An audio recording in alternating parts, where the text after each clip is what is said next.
Bien, hermanos, perdón, les quiero contar algunas cosas que me pasaron este fin de semana. El día viernes, aproximadamente a las 7 de la tarde, recibí un WhatsApp de un compañero de universidad. Nosotros, los ex compañeros de mi generación, tenemos un WhatsApp, y en ese WhatsApp uno de mis compañeros pedía oración por su suegro. Él vive, mi compañero y su cónyuge viven acá en Chile, pero su suegro es alemán, está en Alemania, y él le había dado un problema de salud muy, muy grave y estaban muy preocupados. Entonces nos pedía en ese chat oración. Ese día en la tarde, como muchos de ustedes, recibimos otro WhatsApp informándonos que nuestra querida hermana Clarita había fallecido. Y cuando pensaba en estas cosas, me daba cuenta que ambos coincidían en dos temas: el tema de la muerte y en la necesidad de oración. Lo que correspondía hacer era orar, y así se nos pedía en el WhatsApp de los compañeros de universidad, y debía hacerlo. Y también en el caso de Clarita, pero no por Clarita, sino por su familia, y particular y especialmente por nuestro querido hermano Alejandro. En el chat de los compañeros de curso, algunos empezaron a publicar que harían cadenas de oración, otros que enviaban todas sus buenas vibras, otros que lo estaban apoyando. Hubo algunos que transcribieron el Padre Nuestro y el Ave María juntos. Hubo otros que transcribieron unas oraciones a unos santos. Y me llamó la atención que de los 50 y tantos participantes de ese chat, en que la inmensa mayoría son creyentes, solo 2 transcribimos versículos bíblicos y le señalamos que tuviera confianza en la palabra de Dios. Y llama la atención, como yo le digo, la mayoría de ese chat era de creyente, la mayoría son católicos, incluso hay un sacerdote, pero los únicos 2 que transcribimos versículos bíblicos éramos evangélicos, como se denomina.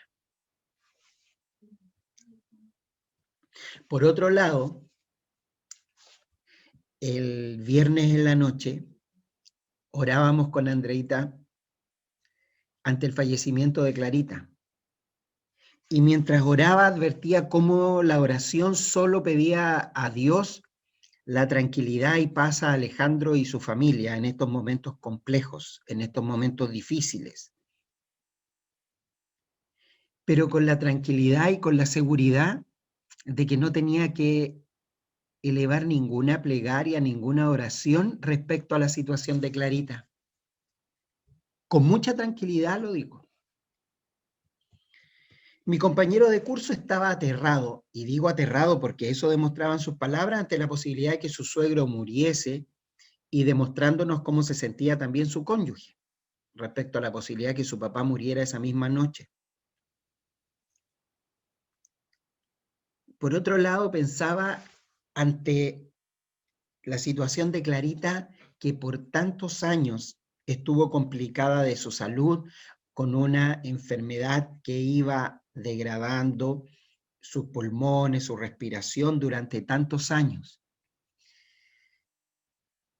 Y advierto que jamás vi en nadie de la iglesia esa misma actitud de terror. Todavía más pienso que hemos vivido un año en que la muerte ha estado más cerca que nunca, está rondando. La hemos visto en el mundo, la hemos visto en el país, la vemos en la ciudad, algunos más cerca, algunos más lejos, pero todos la hemos visto. Todos hemos conocido a personas que han enfermado de este virus, y nos hemos dado cuenta de lo febles que somos en cuanto a nuestra salud. De ahí me surge una pregunta. ¿Por qué estas diferencias tan claras al enfrentar la muerte? Esta que yo les digo, la actitud de este compañero y de mis compañeros de chat cuando nos enfrentamos a la necesidad de orar para que alguien no fallezca, y la situación de Clarita. Y bueno, de acuerdo al lugar que hayamos nacido, al país, a la cultura que nos ha tocado vivir, a la religión en la que uno fue criado, muchas personas tienen distintos conceptos e ideas de la muerte. Lo que sí me da pena es pensar que muchos creyentes todavía piensan y creen y siguen ciertos mitos y mentiras sobre la muerte. En algunos lugares se ponía un vaso sobre el ataúd porque pensaban que el muerto iba a un lugar donde iba a tener mucha sed y necesitaba agua. Algunos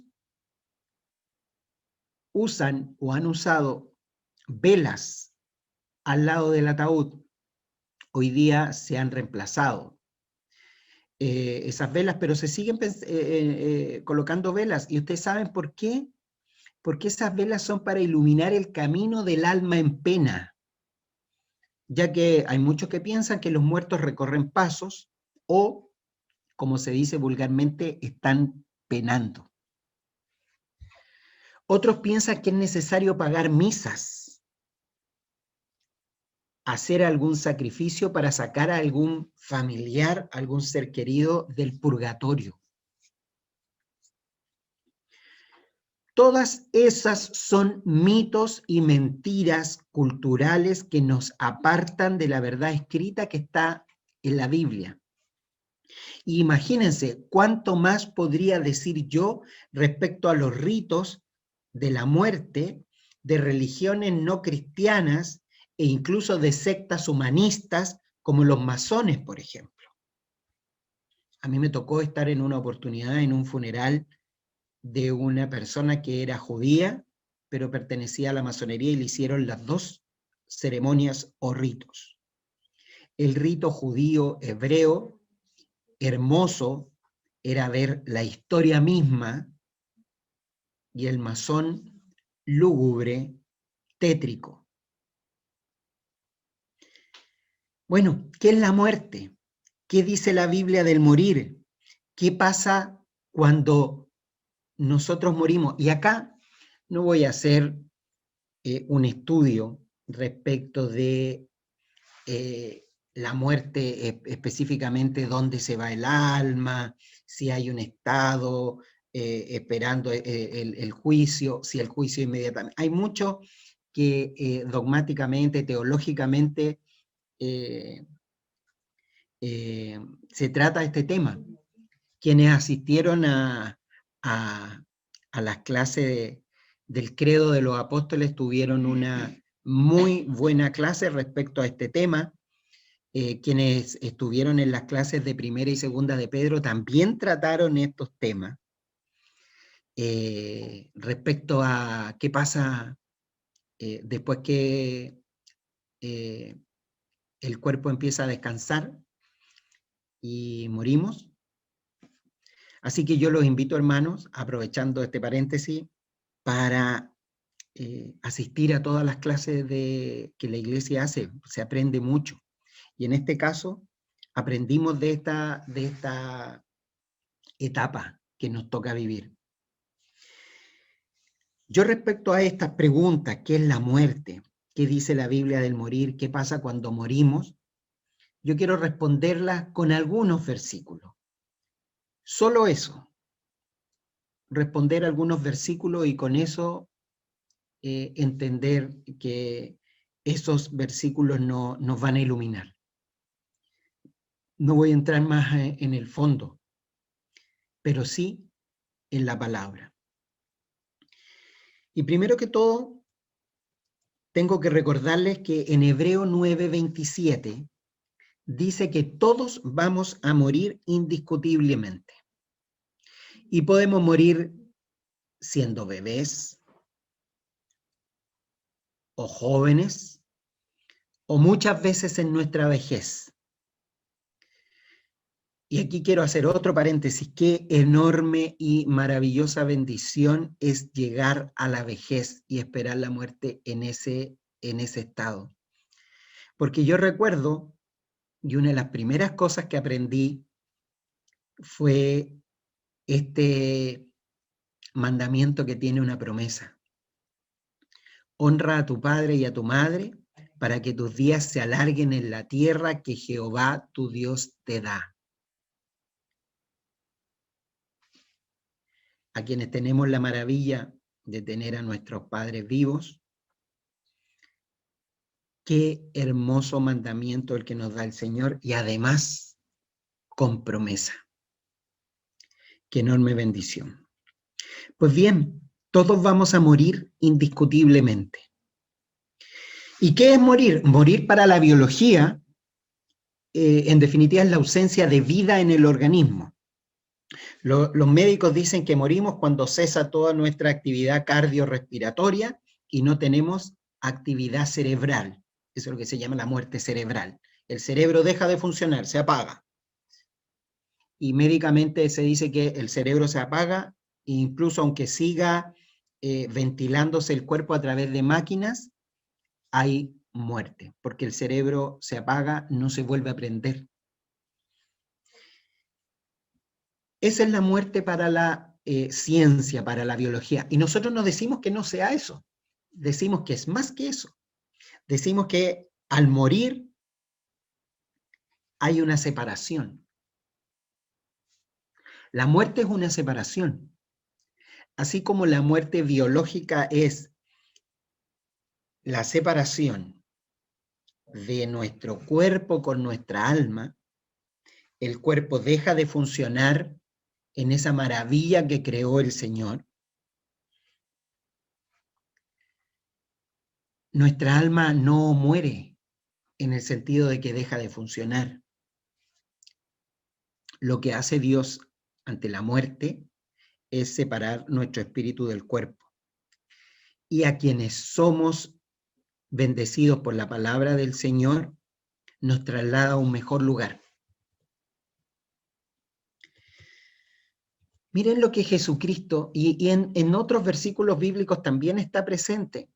Cuando se habla de la muerte, a los que son atesorados por Jesucristo, Él mismo lo asimila a dormir. Jesucristo no tiene esa visión para decirnos que su amigo Lázaro se fue, como dicen muchos. Ni siquiera tiene esa actitud que tenemos mucho ante la muerte respecto de un ser querido. Jesucristo dice que Lázaro duerme. ¿Qué nos quiere decir con esto? Aquí prácticamente Jesús hace una poesía, porque quiere ejemplificar, hacernos una metáfora de lo que es el morir cuando uno muere atesorado en los brazos, en la sangre de nuestro Señor Jesucristo. Y esa metáfora no es sufrimiento, esa metáfora no es irse para no volver. Esa metáfora es dormir. Y lo que va a hacer Jesucristo es ir a despertarle.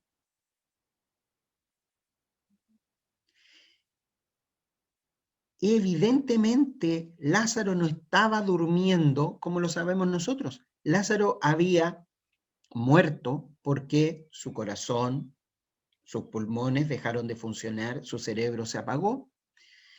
Y Jesucristo es el que dice que está durmiendo.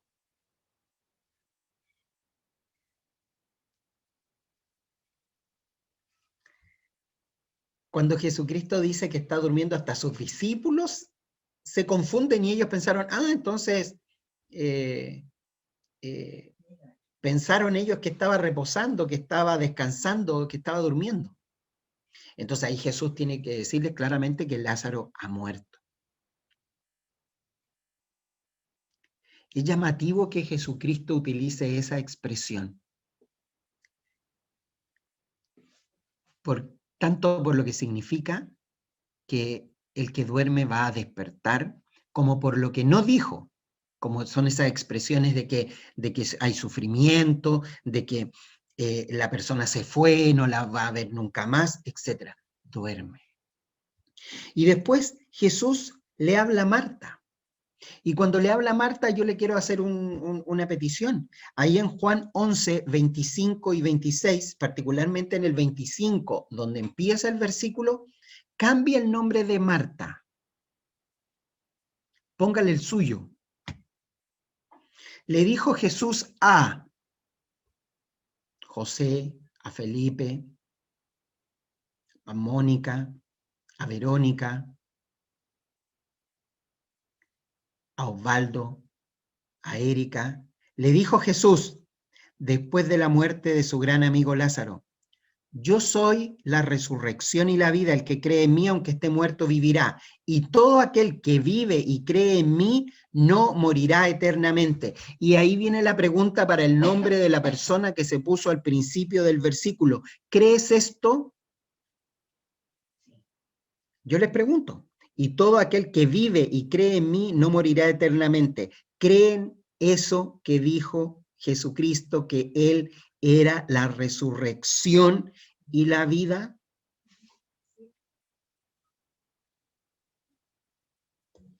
Nosotros creemos en la resurrección,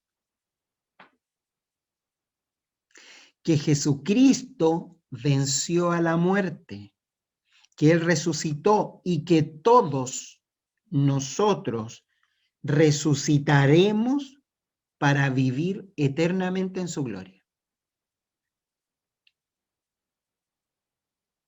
¿Cómo llegar al momento de la muerte con la misma tranquilidad que Clarita la esperaba? Yo ya he escuchado de varias personas que han dicho que cuando iban a la casa de Alejandro y Clarita a verlos,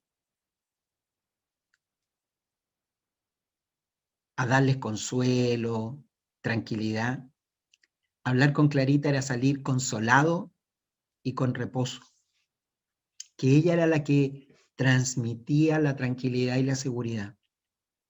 Y uno salía más reconfortado, uno, de lo que pensaba que iba a reconfortar a Clarita. ¿Cómo llegar al momento de la muerte con esa misma tranquilidad? ¿Cómo poder traspasarle a mi compañero de universidad esa tranquilidad y descanso? ¿Cómo mostrar confianza y tranquilidad en los difíciles momentos que nos ha tocado vivir producto de este virus? Sobre todo en tiempos que se ven complejos en los próximos meses.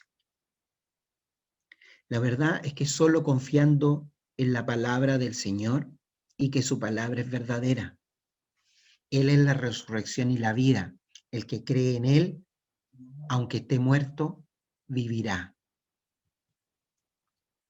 Hebreos 9, 27 y 28 dice lo siguiente. Y de la manera que está establecido para los hombres que mueran una sola vez y después de esto el juicio, así también Cristo fue ofrecido una sola vez para llevar los pecados de muchos y aparecerá por segunda vez sin relación con el pecado para salvar a los que le esperan. Repitamos primera de Tesalonicenses que leyó la hermana Mónica. Tampoco queremos, hermanos, que ignoréis acerca de los que duermen, para que no os entristezcáis como los otros que no tienen esperanza. Porque si creemos que Jesús murió y resucitó, así también traerá Dios con Jesús a los que durmieron con él. Y primera de Corintios 15, del versículo 54 al 57, hace un himno de todo esto. Y cuando esto incorruptible se haya vestido de incorrupción y esto mortal se haya vestido de inmortalidad, entonces se cumplirá la palabra que está escrita. Se olvida la muerte en victoria. ¿Dónde está, oh muerte, tu aguijón? ¿Dónde, oh sepulcro, tu victoria? Ya que el aguijón de la muerte es el pecado y el poder del pecado, la ley. Mas gracias sean dadas a Dios, que nos da la victoria por medio de nuestro Señor Jesucristo. Clarita está con el Señor y ella estaba segura de eso. ¿Y usted?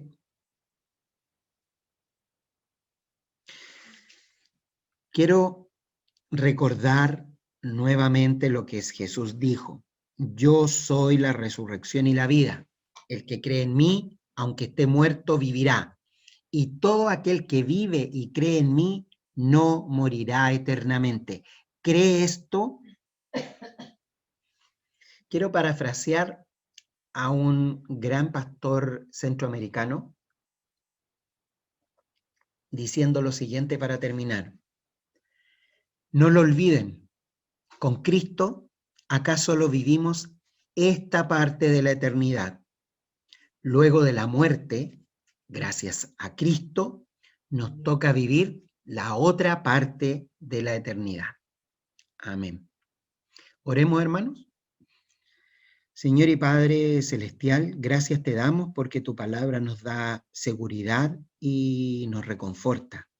Nos permite saber lo que va a pasar. Nos permite entender cuál es tu voluntad. Gracias, Señor, porque a través de estos versículos podemos saber lo que tú nos tienes preparado, Señor. Y gracias, porque en tu infinito amor y misericordia nos permitirás, Señor, estar gozando de la vida eterna junto a ti, para darte toda la gloria y toda la honra. En el nombre de Jesucristo, nuestro Salvador. Amén.